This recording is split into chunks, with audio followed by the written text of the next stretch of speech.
The shit may have started in China, but it won't end with my black ass.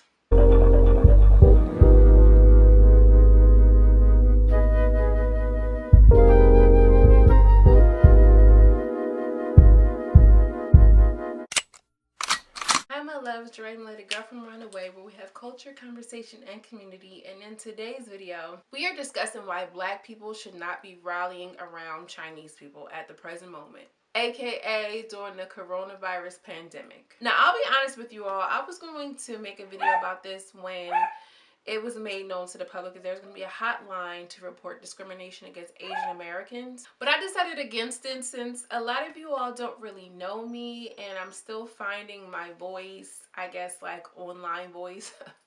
And I just didn't want it to come off the wrong way. It wasn't until, in my mind, my BFF Eloho of I Am Eloho on YouTube talked about it on her platform that made me aware and really want to discuss the notion that black people should put on their capes and fly in to be an ally to Chinese people. Now, before I get into this video, let me be extremely clear. I am not xenophobic and I am not suggesting anybody endorse xenophobic behaviors. I personally think we all have the right to exist in this world, no matter the country, state, preference, identity, ethnicity, culture, any of that. But we should be able to exist in our truest form, however that may show up, without persecution or judgment. Okay, so now that we have that out the way, because Miss YouTube plays no games, and personally, I don't play any games with any type of hate. I'm not for it. I don't stand for it at all.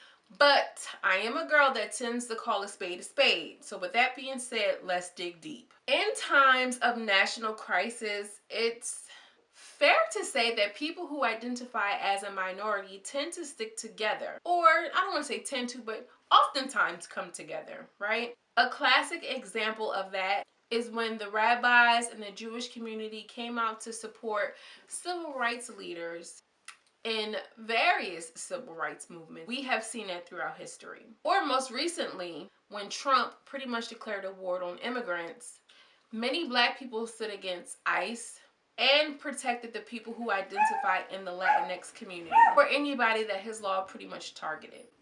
I'm sorry if you hear my dog, y'all. It's a thunderstorm happening, so he's about to go in. Somehow or another, the same is expected with this crisis that Corona presents. And from my count, black people ain't having it. Let's do a quick recap of Asian people and culture and how it relates to the black experience in America. The first major wave, well, technically not first, because the first group of Asian Americans that came to the Americas were of Filipino descent. The first major wave of immigrants came during the 1850s, which most of us know as the California Gold Rush. Now, to be clear, the people that arrived here for the California Gold Rush, they were more than likely working under the credit ticket system. However, outside of the laborers, a nice chunk of them opened up businesses and storefronts, including those who would formulate the beginnings of Chinatowns. Now, because Asia is so huge, it's important to understand that us as black people have different caste systems, and the same applies to the Asian community. For example, like their market for skin lightening cream is in the billions of dollars, much like the African continent is in the billions of dollars for skin lightening cream. Shout out to those European beauty standards. Not really. I think if I'm not mistaken, the Japanese were not met with the same persecution as the Chinese, but then again, that may be wrong since there were Japanese concentration camps during the Cold War. I'm not really sure on that because it's all like, you know, unfortunately a blur. There were laws put in place to execute Chinese people. There were Chinese lynchings and massacres, all at the hands of white rage. Sounds familiar, doesn't it? After the Second World War, exclusionary policies were phased out and Asian people were pretty much on the rise. They tried desperately to seem acceptable to the white community, or I should say their white counterparts. They were business owner and landowners, which gave them a kind of heads up to the whole majority pact, if you will. Soon after schools started integrated, they pretty much blossomed into their own lane, being deemed the smart Asian or the smart Chinese person or the smart Korean, however you want to phrase it. But y'all know what I'm talking about. Pretty much they found their niche in academics.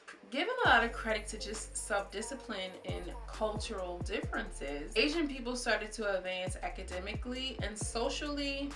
They were widely accepted, or I should say more widely tolerated than different immigrants such as Black people and Hispanics, or now known as the Latinx community. As time would move on, they themselves would come into this type of notion that, yeah, we are actually better than the average immigrant and we are smarter than the average person. And they kind of filled out that role, if you will. And we see that show up in different signs of like going to the beauty supply store or the nail salon when they really have no regard to your money if you are a Black person, and then kind of just, yeah, whatever, give me your fucking money and get on about your business, right? Somehow or another, they elevated from their migrant status. An example of this can be seen in the case of Latasha Harlins when she was, shot and executed by a 51-year-old Korean grocery store owner. She was a 15-year-old Black girl in California who I think was assumed to be stealing a carton of orange juice or something to that idea, and this Korean woman shot and killed her, got away with nothing. I don't even think she got even probation, something very, very minimal, which kind of showed the value of people or culture, like who was more valued in the judicial system of America. Almost like the O.J. Nicole trial, that case was really dependent on social classes and status, honestly, truly. Now, to speak in clear everyday terms, Asian people have never identified with us, for us, or by us, ever, never.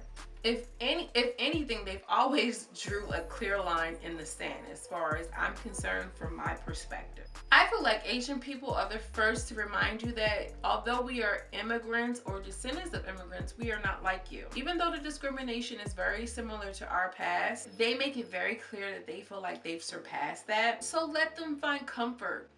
Let them find solace in their white counterparts, honestly, truly. What I dislike the most is the fact that as Black people, we are supposed to be superheroes and subhuman and above it all, and just say, oh, fall into my bosom and let me coddle you back to health, Asian American people.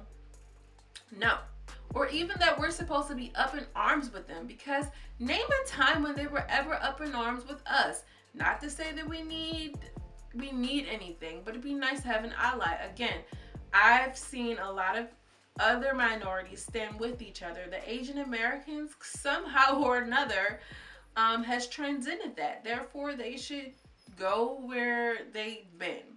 And I'm not saying go out and be abusive or discriminate against an Asian American. That is not what I'm saying, Miss YouTube or viewer that's watching, because who has time for that? However, I am going to promote for you to worry about your own Black body and your own health and the people around you. And most importantly, ensure your own safety around anybody of any color, of any cultural background, or of any ethnic background as well. And that's on Carisha. No, that's on me.